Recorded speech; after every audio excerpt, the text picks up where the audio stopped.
मैं रामफे निराला, संवाददाता क्रांतिपथ न्यूज़। आज दरियापुर गांव आया हूं और यहां पे विगत 7 तारीख को एक बहुत बड़ी घटना हुई है, जिसके संदर्भ में तमाम संगठन के लोग आए हुए हैं, जिसमें अनुज रावत जी हैं। और आप अपना परिचय देते हुए। मैं रमाशंकर प्रधान बीबीपुर, रामवीरज रावत, प्रधान बीबीपुर दीनानाथ रावत, आरडी रावत। तो आप लोग इस घटना के संबंध में आए हैं। जी। तो क्या जानकारी कुछ मिल पाई है? देखिए, जिस तरह से मीडिया से जानकारी मिली और परिवार के लोगों से संपर्क हुआ तो बड़ा दुख हुआ।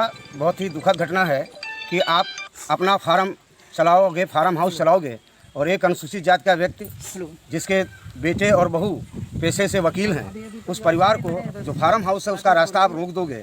कोई आदमी कानून की शरण में जाएगा, हाई कोर्ट में रिट दाखिल करेगा कि खनन नहीं होना चाहिए, तो उसको आप मौत के घाट उतार दोगे। ये कानून का शासन चल रहा है या कैसा शासन चल रहा है? हम लोगों को तो बड़ा समझ के दुख हो रहा है कि जो बुलडोज़र चलता है बाबा जी का, योगी जी का बुलडोज़र क्या जाति देख के चलता है? इस मामले में भी लीपापोती करने का प्रयास किया जा रहा है। और हमारे साथ जितने भी सामाजिक संगठन के लोग आए हैं, हमने पोस्ट डाली थी कि पासी समाज एका मोर्चा की तरफ से हम लोग आज यहाँ आएंगे, तो कई संगठनों के लोग हमारे साथ आए हैं। पीड़ित परिवार से हमने उनका दुख दर्द समझा है, दुख दर्द जाना है। आप देख सकते हैं कि माता जी, हम लोग आए हैं, समाज के लोग हैं और हम भरोसा दिलाते हैं कि आपको न्याय मिलेगा। और उस लड़ाई को जिस स्तर तक लड़ना है समाज के लोग लड़ेंगे। हाँ, हम ये भैया ये वकील हैं, बेटे हैं, वकील हैं, और इन्होंने घटना का पूरा डिटेल दिया है। आप रिकॉर्ड कर सकते हैं। क्या संक्षेप में बताइएगा? क्या आपकी बात से पहले साथी जी स्थानीय ग्राम सभा जयती खेड़ा के प्रधान के पति हैं, सामाजिक कार्यकर्ता हैं, बहुत जुझारू साथी हैं, ये अपनी बात रखेंगे। ये बहुत ही हृदय विदारक घटना है। सरकार कहती है सुशासन है और सबको न्याय मिलेगा, सबको जो है भागीदारी होगी और FIR दर्ज है और घटना और सारे मुकदमा जैसे बच्चा पढ़ा लिखा बता रहा है, उसके बावजूद भी ये लीपापोती की कार्रवाई चल रही है। लेकिन इसे यहाँ तक छोड़ा नहीं जाएगा। जब तक अपराधियों को सज़ा नहीं मिलेगी कानूनी, तब तक हम लोग संघर्ष करेंगे। और ये लड़ाई एक व्यक्ति की नहीं है, पूरे समाज की है और समाज के सारे लोग इससे जुड़ रहे हैं और पूरे प्रदेश के लोग। जिनका मर्डर हुआ है उनका नाम क्या है? वो हमारे पिताजी हैं, उनका नाम लाला है। हम उनके मंझले बेटे हैं, पेशे से अधिवक्ता हैं। और सर, ये जो हिरेश सिंह, रितेश सिंह और राम गोपाल सिंह, जिन्होंने हमारे पिता का मर्डर किया, इस घटना से पहले भी कई घटनाएं, कई बार लड़ाई झगड़ा हुआ है, जिसकी मैंने लिखित संसूचना बंथरा थाने में की हुई थी। पर थाने बता, और जब 20 मई से इन्होंने खनन ये स्टार्ट करवाया था सर, तब आए दिन मैं 25 तारीख को नियमित रूप से DM साहब को, SDM साहब को, तहसीलदार साहब को और थाना बंथरा में लिखित सर सूचना, जिसका रिकॉर्ड मेरे पास सूचनाओं का पूरा, ये देखिए फाइल मेरे पास है, पूरी फाइल है, जिसका हम खुलासा अगर ज़रूरत पड़ी तो आपसे कर देंगे। और सर, जिस दिन ये घटना हुई उस दिन सुबह, जिस दिन से ये घटना हुई सुबह, मैं, मेरी माताश्री और छोटा भाई भी, पिताजी खेत पर जोत रहे थे, मुझे कोर्ट जाना था। मैं 8 बजे घर आ गया। छोटा भाई, क्योंकि सर हम लोग, छोटा भाई जो है बेड़ अपनी धान की रुपाई करने के लिए, बेड़ इस तरफ बोते हैं, वहाँ अनेरू जानवर बहुत परेशान करते हैं, तो छोटा भाई बेड़ तकने और माताश्री खाना लेने आई थी। अच्छा, घटना का अंजाम किसने दिया? सर, घटना का अंजाम हम सर FIR में भी उनका नाम लिया, रितेश सिंह, हिरेश सिंह, राम गोपाल सिंह, और सर पूर्ण योजित तरीकों से। कोई कार्रवाई नहीं हुई सर? कोई कार्रवाई नहीं हुई उन पर अभी तक की। ब्रजभान सिंह उनका पूरा सर, ब्रजभान सिंह ने तो एक बार मारने की भी धमकी दी।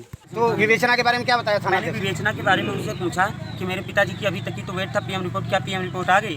तो उन्होंने, थाना प्रभारी महोदय ने बताया हाँ PM रिपोर्ट आ गई है। और मैंने पूछा किस कारण मेरे पिताजी की किस कारण मृत्यु हुई, तो उन्होंने कहा शॉक और हेमरेज से हुई। तो मैंने उसका डिटेल में, वो कहा डिटेल में मुझसे जानकारी नहीं लीजिए, आपके FIR के मुकदमे की पैरवी और विवेचना जो है वो ACP महोदय जी कर रहे हैं। मतलब जैसे अब थाने के से काम निकल गया जी, ACP के हाथ में। ACP कहाँ बैठते हैं? ACP महोदय कृष्णानगर कोतवाली में उनका ऑफिस बना है, तो वहीं पर हम समझ पा रहे हैं कि जितने हम सामाजिक संगठन के लोग आए हैं, जो हम लोगों ने कहा कि बंथरा थाने का घेराव होना चाहिए, तो बंथरा थाने से कोई मतलब नहीं रह जाता है। अब ACP के कार्यालय पर हम लोगों को घेराव करना पड़ेगा। 3 दिन का देखिए, उसके बाद फिर हम लोग थाने नहीं चलेंगे। रास्ते में कृष्णानगर पड़ता है, अगर कुछ लोग निकलेंगे तो उससे बात करेंगे, बाकी फिर बाद में देखा जाएगा। चलिए घटना देख लेते हैं। चलिए देख थाने को मतलब हमको बताया था कि ACP यहीं बैठते हैं।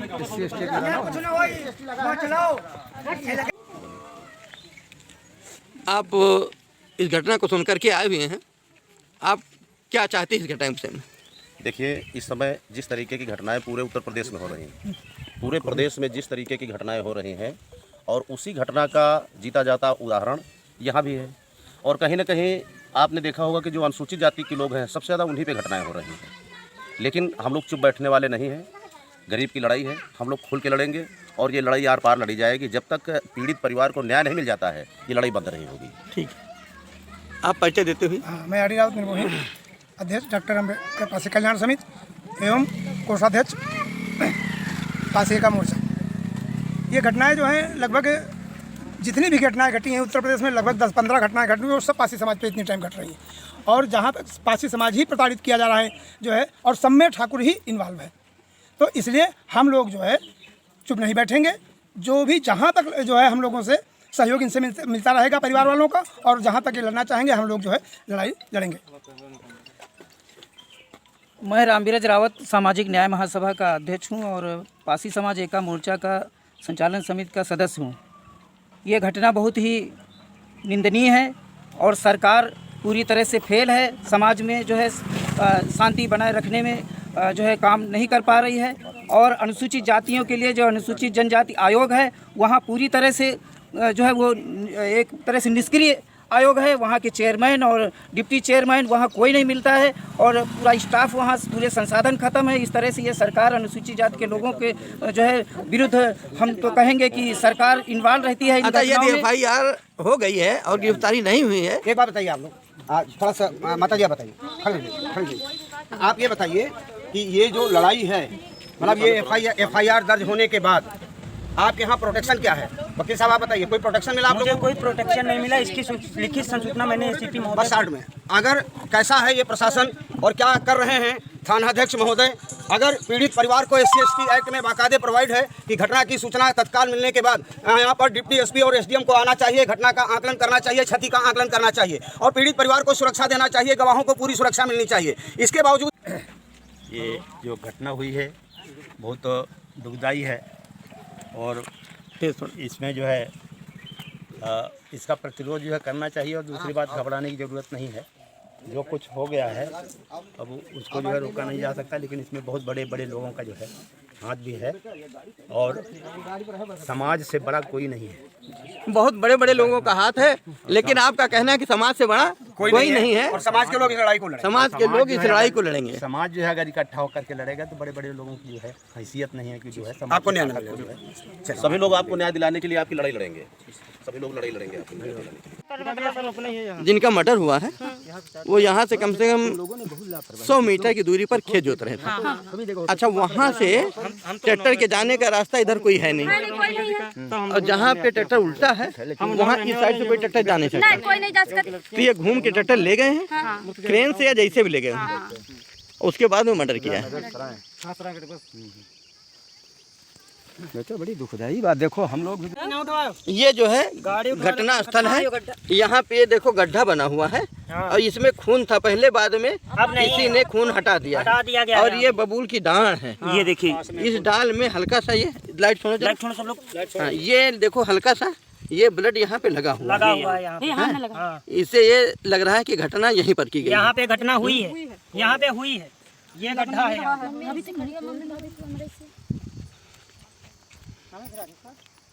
आप लोग यहीं पर हमारे पिताजी पड़े हुए मिले हुए थे। आपके पिताजी इसी स्थान पर पड़े हुए मिले थे।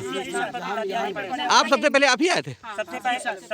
सबसे पहले हम आए थे पिताजी को। जब पिताजी को हम लोग ढूंढे तो हम लोग यहाँ पर 50 लोग हो गए थे। अच्छा, तो किस स्थिति में थे वो, कैसे पिताजी का मुंह इधर कर लिए था, इधर की तरफ था, उसके फोटोज हैं हमारे पास। अच्छा। और पिताजी का मुंह इधर का था। हम आए थे, पिताजी को पहले बुलाए, सामान्य तरह के पिताजी पापा बुलाए। जब उठे नहीं तब तक कि हमारे साथी ने लाइट कुल मिला के घटना यहीं।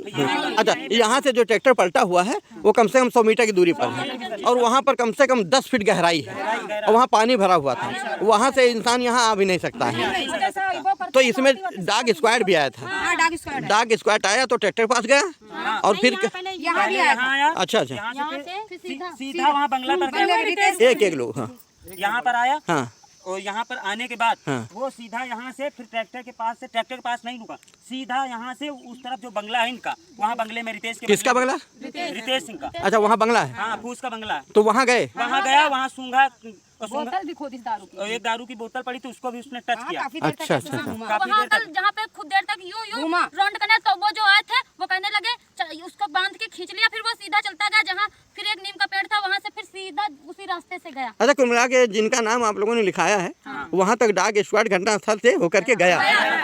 चलो ठीक है, आपने लिखा भी दिया है।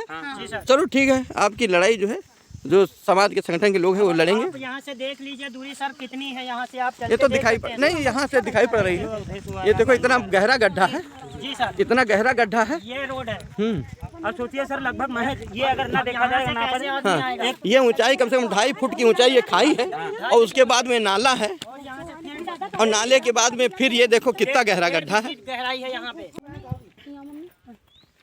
इस समय हम लोग घटनास्थल पर मौजूद हैं और ये घटनास्थल हम चारों तरफ से देख पा रहे हैं कि जंगल के अंदर है। यहाँ पर जो खनन होगा आसानी से लोग पता नहीं कर पाएंगे। और ये स्थान जो ट्रैक्टर दिखाया जा रहा है, ये लाला राम पासी का ट्रैक्टर है। आप देख सकते हैं, पूरे हमारे वीडियो कैमरा में कैद करिए आप, किसी तरफ से ट्रैक्टर के आने का कोई निशान नहीं है।